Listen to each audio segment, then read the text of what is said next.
இன்றைய வணிக வசப்படும் நிகழ்ச்சியில் பங்குச்சந்தையினுடைய தற்போதைய நிலவரம் பற்றியும் அந்நிய முதலீடு பற்றியும் மற்றும் உங்களுடைய பல்வேறு கேள்விகளுக்கும் பதிலளிக்க காத்திருக்கிறார் பங்குச்சந்தையினுடைய நிபுணர் திரு உத்தம்குமார் அவர்கள். அவரை வரவேற்று நிகழ்ச்சிக்குள் செல்லலாம். வணக்கம் சார்.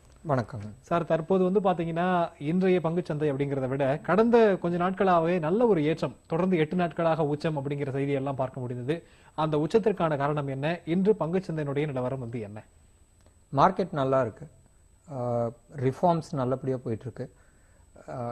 ஃபாரின் கண்ட்ரிஸ் எல்லாமே, ஃபாரின் இன்வெஸ்டர்ஸ் எல்லாமே இந்தியாவோட க்ரோத் ஸ்டோரி நல்லா இருக்குன்றது ஒரு எதிர்பார்ப்பு.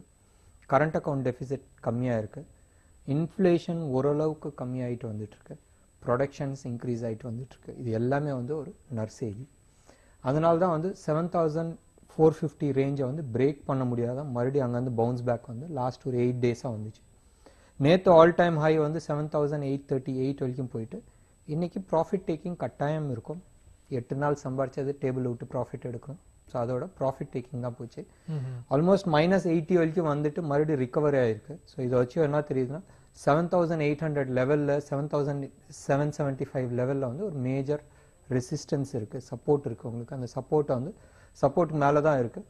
ஃபர்தராக மேலே போகிறதுக்கான வாய்ப்புகள் நிறையாவே இருக்குது. இதுக்கு எக்ஸாம்பிள் எடுத்துக்கிட்டா இன்னைக்கு -75 க்ளோஸ் ஆகும்போது -40 க்ளோஸ் ஆனாலும் 125 கோடிக்கு எஃப்ஐஐ பை பண்ணியிருக்காங்க. ஸோ இது ஒரு பாசிட்டிவ் நியூஸ் தான் உங்களுக்கு. ஸோ மார்க்கெட் இன்னும் நெகட்டிவ்ல வரல, இது ஒரு ப்ராஃபிட் டேக்கிங் ப்ராசஸ் தான் நடந்திருக்கு உங்களுக்கு. கண்டிப்பா சார். மார்க்கெட் நெகட்டிவ் அப்படிங்கிற அந்த ப்ராசஸ்ல வரல அப்படின்ற மாதிரி சொல்றீங்க. இந்த மாதிரியான நிலைமையில முதலீட்டாளர்கள் எப்படி கையாளலாம் இந்த நிலைமையை? கொஞ்சம் ஜாக்கிரதையா இது பண்ணும். இன்வெஸ்டர்ஸா, லாங் டேர்ம் இன்வெஸ்டராக இருந்தால் நீங்கள் அமௌண்ட்டை ஸ்ப்ரெட் பண்ணி இன்வெஸ்ட் பண்ணுங்கள்.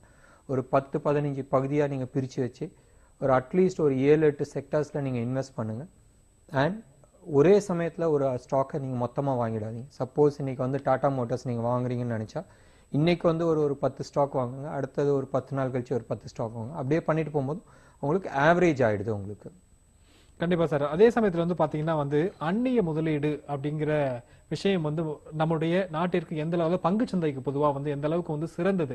அதே சமயத்துல பாத்தீங்கன்னா காப்பீட்டு துறையில 49% அந்நிய முதலீட்டிற்கு அனுமதி அப்படிங்கிற செய்தி எல்லாம் வெளிவர தொடங்கியிருக்கு. அதை பற்றி சொல்லுங்க. பங்கு சந்தைக்கு எந்த அளவுக்கு நல்லது இது? எஃப்ஐஐ இன்வெஸ்ட்மெண்ட், ஸ்டாக் மார்க்கெட்ல இன்வெஸ்ட் பண்றது ரொம்ப டேஞ்சரான விஷயம். காரணம் எந்த அளவுக்கு ஸ்பீடா உள்ள வருதோ அந்த அளவுக்கு வெளியில போறதுக்கான வாய்ப்புகள் நிறைய இருக்கு. போன வருஷம் நம்ம பார்த்துருக்கலாம், ஜூலை ஆகஸ்ட்ல ஆல்மோஸ்ட் ஒரு $40 பில்லியன் எடுத்துட்டு போனப்போ மார்க்கெட் 1500 பாயிண்ட் ஒரு 1 வீக் 10 டேஸ்லேயே சரிஞ்சிச்சு.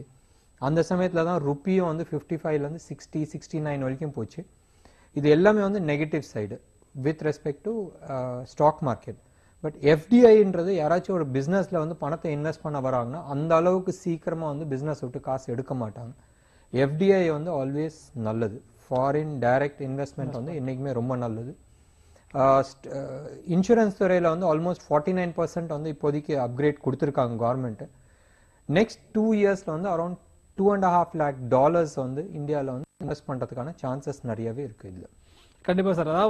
அதாவது பங்கு பரிவர்த்தனை வாரியம் செபிக்கு பாத்தீங்கன்னா நிறைய கூடுதல் அதிகாரம் கொடுக்கப்பட இருக்கிறதாக மத்திய அமைச்சர் ஒப்புதல் கொடுத்திருக்கிறாங்க. இந்த கூடுதல் அதிகாரத்தினால பங்குச்சந்தை இன்னும் சிறப்பா போகிறதுக்கு வாய்ப்பு இருக்கா? பங்குச்சந்தையில் எந்த அளவுக்கு பிரதிபலிக்கும்? ரொம்ப நல்லா இருக்கும். உங்களுக்கு சிபி ஒரு நல்ல ஸ்ட்ராங் டிசிஷன் எடுத்தனால தான் மார்க்கெட் நல்லா கண்ட்ரோல் பண்ண முடியுது. ஒன்று, இன்சைட் ட்ரேடிங் ஆல்மோஸ்ட் குறைக்கப்பட்டது. நீங்க கேள்விப்பட்டிருக்கலாம், ஹர்ஷத் மேத்தா சமயத்தில் எந்த அளவுக்கு ஃபோர்ஜரிஸ்லாம் நடந்துட்டு இருந்துச்சு. இப்போ ஒரு லாஸ்ட் 3-4 இயர்ஸாக இது மாதிரி ஒரு நியூஸே உங்களுக்கு கிடையாது உங்களுக்கு. எங்கேயாச்சும் ஒரு இடத்துல ஒரு சின்ன இன்சைட் ட்ரேடிங் நடக்குது, ஒரு இன்ஃபர்மேஷன் வெளியில லீக் ஆகுதுன்னு சொன்னா இமீடியட்டா சிபி உள்ள லாகின் பண்ணி அதுக்கான நடவடிக்கை எடுக்குது. இது எல்லாமே ரீட்டைல் இன்வெஸ்டர்ஸ்க்கு ரொம்ப நல்லது. அண்ட் ஃபாரின்ல இன்வெஸ்ட் பண்றவங்களும் நம்பி இன்வெஸ்ட் பண்ணுவாங்க. கண்டிப்பா சார். அடுத்த ஒரு நேயர் இருக்கார், பேசலாம். வணக்கம். வணக்கம் சார். வணக்கம் சார். சொல்லுங்க, யார் எங்க இருந்து பேசுறீங்க? சார், நான் காஞ்சிபுரத்துல உள்ளாந்து பேசுறேன் சார். சொல்லுங்க சார். சார், இப்ப நான் பங்கு சந்தையில வரணும் என்னென்ன முதல்ல செட் ஆகும் எனக்கு பேசிக்கலா? கண்டிப்பா பங்கு சந்தையினுடைய நான் அடிப்படையிலிருந்து நான் கத்துக்க விரும்புறேன், சேர விரும்புறேன்னு சொல்றேன். ரொம்ப சந்தோஷமா இருக்கு. உள்ள போயிட்டு தான் நிறைய பேர் கேட்பாங்க என்ன பண்ணுன்றது. நீங்க ஃபர்ஸ்ட் ஸ்டாக் மார்க்கெட்னா என்னதுன்றது ஒரு புக்கை எடுத்து வச்சு நீங்க படிங்க. ஒரு டிபி அக்கௌண்ட் ஓபன் பண்ணுங்க, டிமேட் அக்கௌண்ட் ஓபன் பண்ணுங்க, ஒரு ஷேர் ட்ரேடிங் அக்கௌண்ட் ஓபன் பண்ணுங்க. இது ரெண்டும் ஓபன் பண்ணிட்டு ஸ்டாக் 1 இல்ல 2 வாங்குங்க. அது மூவ்மெண்ட்ஸ் நீங்க கவனிங்க. இதுதான் வந்து உங்களுக்கு பேசிக்ஸ். நீங்க இது கத்துக்கிட்டனா மீதி எல்லாமே வந்து அடுத்தது நீங்க அடுத்த 2-3 மாசத்துல வந்து ஃபுல்லா கத்துக்க முடியும். ஒன்று, தயவு செஞ்சு ஃபர்ஸ்ட் வரும்போது வந்து F&Oல உள்ள போகாதீங்க. கேஷ் மார்க்கெட்ல நீங்க ட்ரேட் பண்ணுங்க, ரொம்ப நல்லது. இதுதான் வந்து உங்களுக்கு பேசிக்ஸ். அடுத்த பகுதியா நீங்க எடுத்துக்கிட்டீங்கன்னா எந்தெந்த செக்டார்ஸ் எப்படி இருக்குன்றது செக்டார்ஸ் பாருங்க. அந்த செக்டாருக்கு உரிய பங்குகள் என்னென்ன இருக்குன்றது அதுல இருக்கிற ஸ்டாப் பெர்ஃபார்மிங் ஸ்டாக்ஸை நீங்க எடுத்துட்டு அனலைஸ் பண்ணுங்க, நல்லா இருக்கும் உங்களுக்கு. கண்டிப்பா சார். இப்ப வந்து அவர் ஆரம்பிக்கணும், நான் முதல்ல உள்ள வரணும்னு விருப்பப்படுறேன் அப்படின்னு சொல்லி கேட்கிறாரு. இப்ப வந்து ஆவணங்கள் என்னென்ன ஆவணங்கள்லாம் இதற்கு வந்து தேவைப்படும்? ஒரு அக்கௌண்ட் ஆரம்பிக்கணும், டிமேட் அக்கௌண்ட் ஆரம்பிக்கணும். பேசிக் இன்னைக்கு வந்து பேங்க் அக்கௌண்ட்டுக்கு ஓபன் பண்றதுக்கு என்னென்ன வேணுமோ அதே தான் உங்களுக்கு இதுக்கு வேணும். உங்களுக்கு வந்து ஒரு பேன் கார்டு வேணும், உங்களோட பேன் கார்டு வேணும், ஐடி ப்ரூஃப் வேணும். ஐடி ப்ரூஃப்க்கு வந்து ரேஷன் கார்டு இருக்கலாம், இல்லை எலெக்ஷன் ஐடி கார்டு இருக்கலாம், இல்லை பாஸ்போர்ட் இருக்கலாம். அடுத்தது வந்து அட்ரஸ் ப்ரூஃப் வேணும், பேங்க் ஸ்டேட்மெண்ட் வேணும், பேங்க் செக் வேணும், ஒரு கேன்சல் செக் வேணும். அது காரணம் என்னன்னா எந்த பேங்க்ல இருந்து உங்க அமௌண்ட் டிரான்ஸ்ஃபர் பண்ணாதோ அதே பேங்க் அக்கௌண்ட்டுக்கு தான் திரும்பி வரதுக்கான வாய்ப்புகள் இருக்கு. கண்டிப்பா சார். அடுத்த நேரம் தயாரா இருக்காங்க, பேசலாம். வணக்கம். வணக்கம் சார், கர்நாடகா பேசுறேன், பெங்களூர்ல இருந்து. சொல்லுங்க சார், உங்களுடைய கேள்வி என்ன சார்? சார் ஃபர்ஸ்ட் வந்து இந்த பிடலைட் எப்படிங்க? அதாவது எங்க டவர் இருக்கோ அங்க இருந்து பேசுனீங்கன்னா சிறப்பு. ஏன்னா உங்களுடைய வாய்ஸ் பிரேக் ஆகி கேக்குது. இது பிடலைட் ஷேர் 319 வாங்கினேன். சரி. அது இன்னைக்கு நல்ல ஏறுமுகமா இருக்கு. சரி. அதை ஹோல்ட் பண்ணலாங்களா? ஒண்ணு. செகண்ட் கொஸ்டின் வந்து ரிலையன்ஸ் பெட்ரோ கெமிக்கல்ஸ் ஒண்ணு அலாட்மெண்ட்ல வந்து தருது. சரி. அது என்ன பொசிஷனுக்கு தான் எங்க இருக்குன்னு தெரியல எனக்கு. அது 10 இயர்ஸ் ஆயிடுச்சு. அது வந்து என்னோட ஃப்ரெண்டு ரைட் இஷ்யூ வந்தது. அது என்னுடைய பேருக்கு ஆக்சுவலா நான் பணம் கட்டினப்போ அவரும் இல்லை. இப்போ அது நான் என்னுடைய பேர் டிரான்ஸ்பர் பண்ண எப்படி? தேர்ட் கொஸ்டின் சார், ஒண்ணு ரிலையன்ஸ் இன்ஃப்ரா எப்படி சார்? அதை பத்தி கொஞ்சம் கேட்கலாம். கண்டிப்பா சார், உங்களுக்கான பதில் சார் இப்போ சொல்லுவாங்க. நீங்க கேட்ட கேள்வி வந்து நீங்க ப்ராஃபிட்ல இருக்கீங்க. கேட்ட அந்த ஸ்டாக் வந்து நீங்க ப்ராஃபிட்ல இருக்கீங்க. ப்ராஃபிட் புக் பண்ணிட்டு வெளில வாங்க. மார்க்கெட் உச்சத்துல இருக்கு, கீழே கரெக்ஷன் வரதுக்கான வாய்ப்புகள் நிறைய இருக்கு. ஸோ நீங்க ப்ராஃபிட்ல இருந்தா நீங்க ப்ராஃபிட் புக் பண்ணிடுங்க. ஒன்று. ரெண்டாவது, ரிலையன்ஸ் பெட்ரோகெமிக்கல் நீங்க கேட்டீங்க. அது வந்து ரிலையன்ஸ் இண்டஸ்ட்ரியோட மர்ஜ் பண்ணிட்டாங்க. உங்கள்கிட்ட வந்து சர்டிபிகேட் இருக்கும். அந்த சர்டிபிகேட் எடுத்துட்டு போய் டிபி, அதாவது டிஜிட்டல் ஃபார்மேட்ல டிரான்ஸ்ஃபர் பண்ணிட்டு அதுக்கப்புறமா நீங்க ட்ரேட் பண்ணலாம். மூணாவது, இதை ஒட்டிய கேள்வி தான் நீங்க கேட்டீங்க. இதை நீங்க வாங்கல, வேற யாரோ வாங்கினாங்க, உங்களுக்கு லீகல் ஹையர் மூலமா வந்திருக்கு. அது நீங்க வந்து லீகல் ஹையரா நீங்க வந்து கோர்ட்ல உங்க சொத்தெல்லாம் எப்படி நீங்க சேஞ்ச் பண்றீங்களோ அதே மெத்தட்ல தான் இதுக்கும் சேஞ்ச் பண்ண வேண்டியது இருக்கும். நாலாவது வந்து ரிலையன்ஸ் இன்ஃப்ரா பத்தி கேட்டிருந்தீங்க. ரிலையன்ஸ் இன்ஃப்ரா இப்போதைக்கு ரொம்ப நல்லா இருக்கு ஸ்டாக்ஸ். கவர்மெண்ட் இன்ஃப்ராஸ்ட்ரக்சர் இண்டஸ்ட்ரியில தான் நிறைய கான்சென்ட்ரேட் பண்ணிட்டு இருக்கு. இப்போதைக்கு இன்ஃப்ராஸ்ட்ரக்சர் ஸ்டாக்ஸ்ல வந்து ரிலையன்ஸ் இன்ஃப்ரா வந்து ரொம்ப நல்லா இருக்கு. நீங்க கண்டினியூ இன்னும் கூட கொஞ்சம் ஹோல்ட் பண்ணணும்னு நினைச்சாலும் நீங்க ஹோல்ட் பண்ணலாம். கண்டிப்பா சார். அதாவது வந்து பங்குச்சந்தையில் உள்ள வரவங்க எல்லாருடைய நோக்கமும் எப்படியாவது லாபம் சம்பாதிக்கணும் அப்படிங்கறதா. ஒரு குறிப்பிட்ட ஒரு பங்குடைய விலை வந்து உயர்ந்திருக்குன்னு வச்சுக்கோங்களேன். அது வந்து இப்ப நம்ம வந்து முதலீடு பண்றோம், தொடர்ந்து அது அதிகரிக்குமா இல்ல வந்து கீழே போயிடுமா அப்படிங்கிறது நம்ம எப்படி வந்து இதெல்லாம் கண்காணிக்கிறது? ஃபார்முலா வந்து என்ன சார் லாபம் சம்பாதிக்க? ஃபார்முலா ஒண்ணுமே இல்லை, ரொம்ப சிம்பிள். நீங்க வந்து ஸ்டாக் மார்க்கெட்ல சார்ட் அனலைஸ் பண்றது கத்துங்க. சார்ட் வந்து பொய் சொல்லாது. உங்களுக்கு வந்து ஒரு பந்து நீங்க மேல போடுறீங்கன்னா சீலிங்ல கட்டாயம் போய் மோதிட்டு தான் திரும்பி வரும். அது சீலிங்கை உடைச்சிச்சுன்னா அடுத்த மாடி வரைக்கும் போறதுக்கான சான்சஸ் நிறையவே இருக்கு. அதே மாதிரி ஃப்ளோர்ல வந்துச்சுன்னா பவுன்ஸ் ஆகும். இதுதான் வந்து ரொம்ப சிம்பிளானது. சப்போர்ட் ரெசிஸ்டன்ஸ் மெத்தட் மட்டும் நீங்க ஃபாலோ பண்ணாவே லாங் டர்ம் இன்வெஸ்டர்ஸ் வந்து நல்லாவே ஓரளவுக்கு சம்பாதிக்கலாம். கண்டிப்பா சார். அதே சமயத்தில் இந்த பங்கு சந்தையை பொறுத்த வரைக்கும் மியூச்சுவல் ஃபண்ட்ல வந்து முதலீடு பண்றது ரொம்ப சிறந்தது அப்படிங்கிற மாதிரி நிறைய பேர் சொல்றாங்க.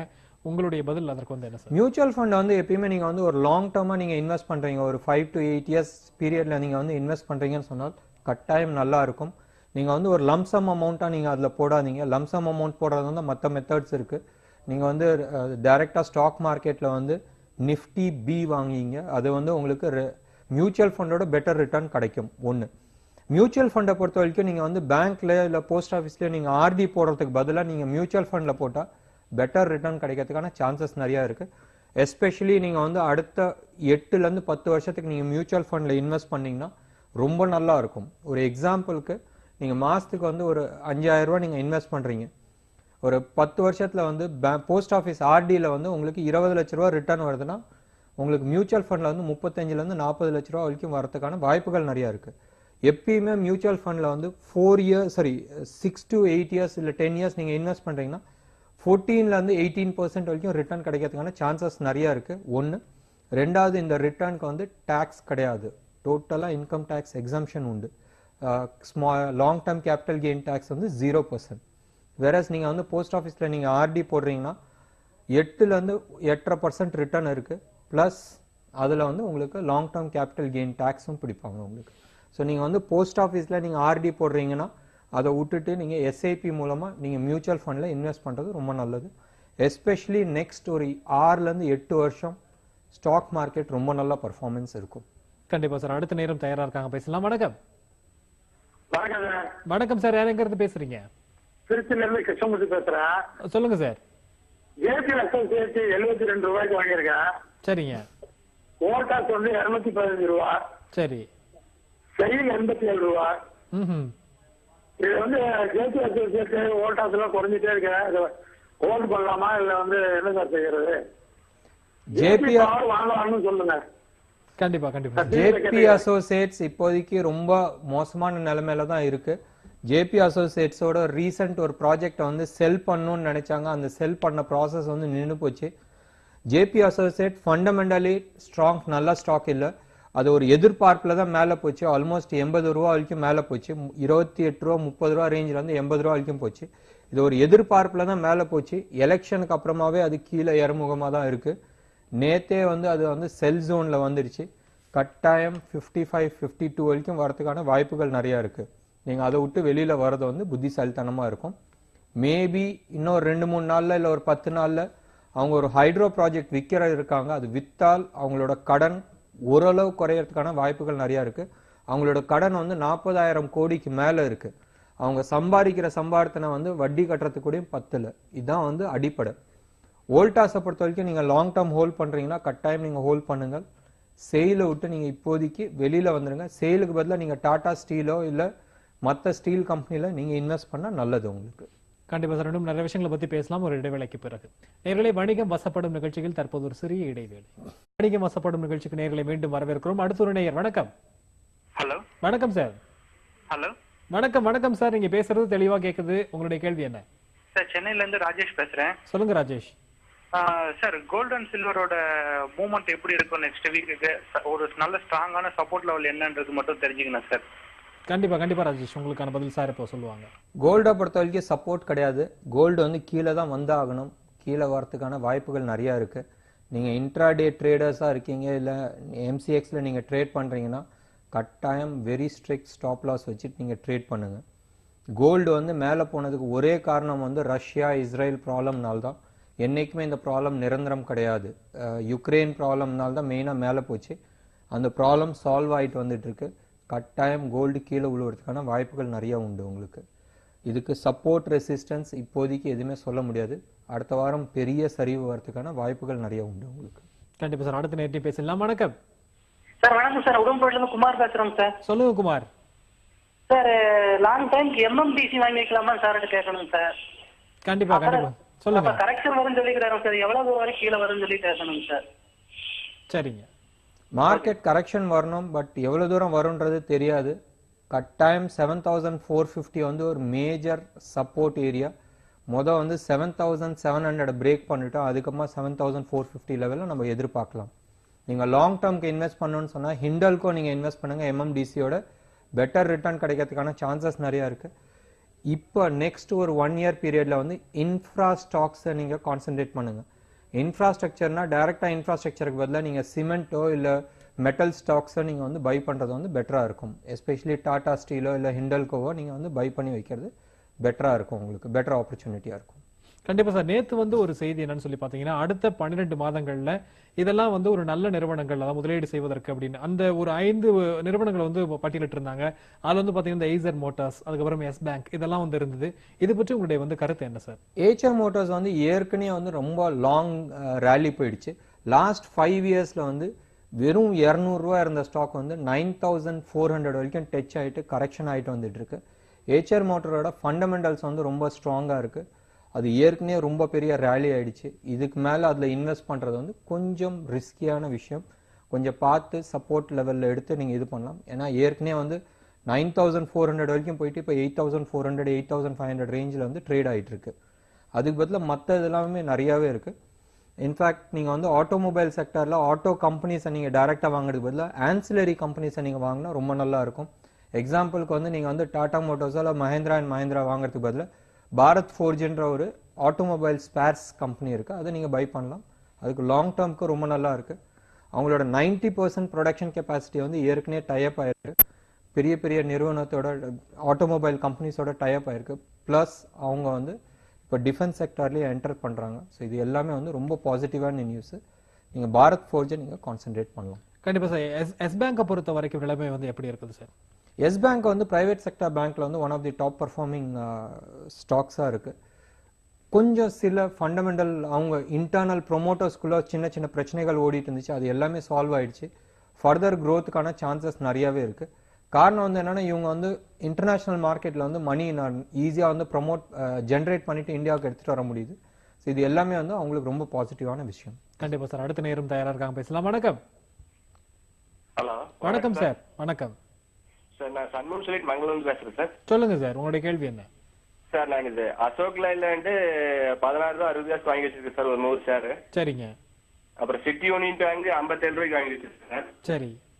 சவுத் இண்டியன் பேங்க் வந்து 30 ரூபாய்க்கு வாங்கி வச்சிருக்கேன் சார்.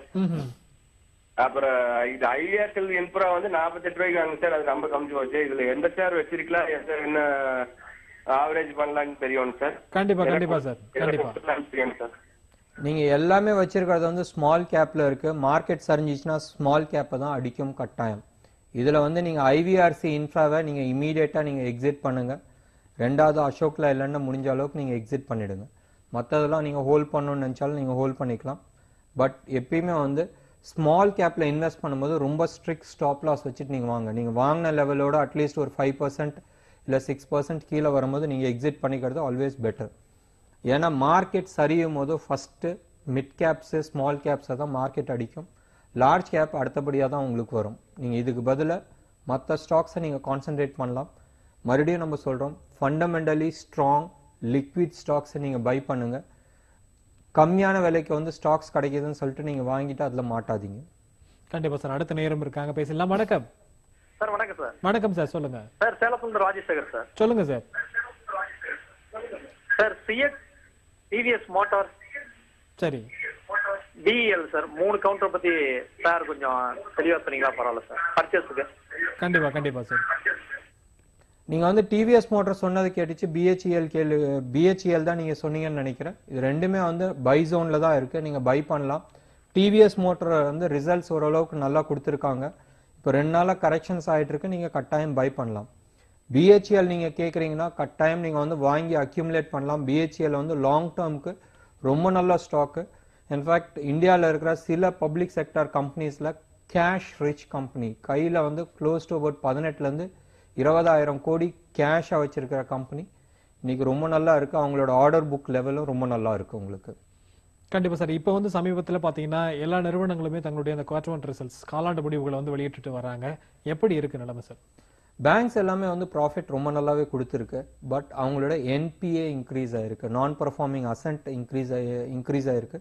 இது வந்து பேங்கோட லாங் டேர்ம் ப்ராஃபிட்டபிலிட்டியை வந்து அஃபெக்ட் ஆகிறதுக்கான சான்சஸ் நிறையவே இருக்கு.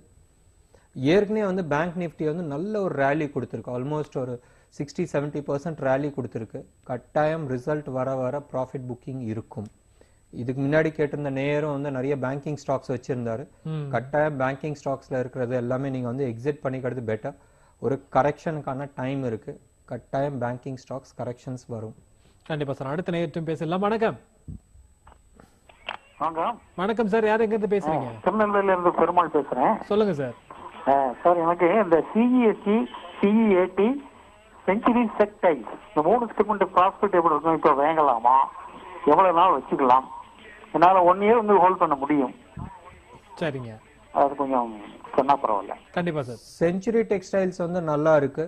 உங்களுக்கு வந்து லாங் டேர்ம்க்கு நீங்க வந்து பை பண்ணலாம். செஞ்சுரி டெக்ஸ்டைல் மாதிரி தான் அரவிந்த் மில்ஸும் ரொம்ப நல்லா பர்ஃபார்மன்ஸ் கொடுத்துருக்கு. லாஸ்ட் செப்டம்பர் அக்டோபர்ல வந்து கண்டினியூஸ் பர்ஃபார்மன்ஸ் கொடுத்துட்டு இருக்கு. இந்த 2 ஸ்டாக்குமே ஆல் டைம் ஹைல இருக்கு. நீங்க இது ரெண்டுமே நீங்க ஹோல்ட் பண்ணலாம். மற்றதை வந்து நீங்க டிஸ்கார்ட் பண்ணிக்கிறது பெட்டரா இருக்கும். கண்டிப்பா சார். அதாவது வந்து முதலீடு அப்படின்னு பார்க்கும்போது நார்மலா வந்து பாத்தீங்கன்னா இந்த நடுத்தர மக்கள் இருக்காங்க இல்லைங்களா, தங்கத்தின் மீதான முதலீடு தான் மிகப்பெரிய மோகமாக இருக்கிறது. நம்மகிட்ட வந்து பாத்தீங்கன்னா ஒரு 1,00,000 ரூபா இருந்ததுன்னா 1,00,000 ரூபாய்க்கும் போயிட்டு கோல்டு வாங்கிட்டு வந்து வச்சுக்கலாம் அப்படிங்கிறது. இது வந்து எந்த விதத்துல வந்து நமக்கு வந்து என்ன சொல்றதுன்னா ஃபியூச்சருக்கு ரொம்ப லாபமா இருக்குமா? இது சரியானதா?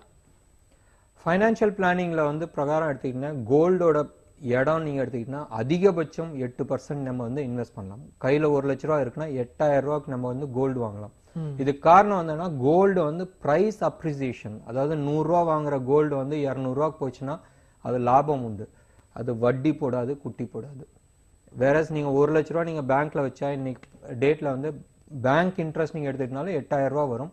கோல்டுல அது மாதிரி வராது. ஸோ கோல்டு வந்து கட்டாயம் ஒரு இன்வெஸ்ட்மெண்ட் இன்ஸ்ட்ருமெண்ட் கிடையாது, அது ஹெஜிங் டூலாக தான் யூஸ் பண்ணிட்டு இருந்தாங்க. இந்தியாவில் வந்து இந்தியான்னு உலகம் பூராவே வந்து நீங்கள் எடுத்துக்கிட்டீங்கன்னா லாஸ்ட் வந்து ஒரு 12 வருஷம் வந்து கோல்டு வந்து கண்டினியூஸ் ரேலி போச்சு. போன வருஷம் 27% வந்து கரெக்ஷன் ஆயிருக்கு. கட்டாயம் இந்த வருஷமும் கரெக்ஷன் இருக்கிறதுக்கான வாய்ப்புகள் நிறைய இருக்கு. காரணம் 2, இன்டர்நேஷனல் ரேட்ஸும் வந்து 1300 1350 லெவல்ல இருந்து கீழே வரதுக்கான வாய்ப்புகள் நிறைய இருக்கு. 1. 2வது ருப்பியும் வந்து அரௌண்ட் 60 ரேஞ்சில் இருக்கு, அது கீழே வந்து 55 வரைக்கும் வரதுக்கான வாய்ப்புகள் நிறைய இருக்கு. ஸோ உலக மார்க்கெட்ல எந்த அளவு குறையுதோ அதோட ஃபாஸ்டா இந்தியாவில் குறையறதுக்கான சான்சஸ் நிறைய இருக்கு. கோல்டுல நீங்க வந்து ஒரு இன்வெஸ்ட்மெண்ட்னு வச்சுட்டு நீங்க இன்வெஸ்ட் பண்ணீங்கன்னா கட்டாயம் அதை இன்வெஸ்ட் பண்ணாதீங்க.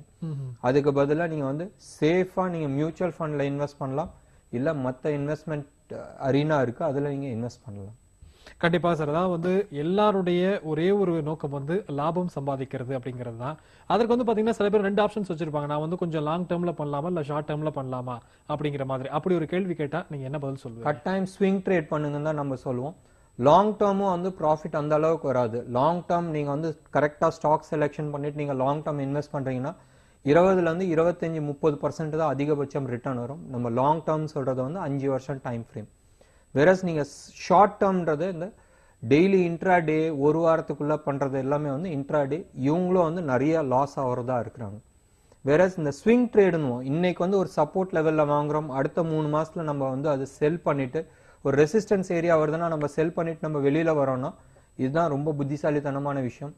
இந்த மாதிரி நீங்க பண்ணிட்டு இருந்தா கட்டாயம் நீங்க சேஃபா ஒரு 30 to 40% ரிட்டர்ன் பர் இயர் பார்க்கலாம்.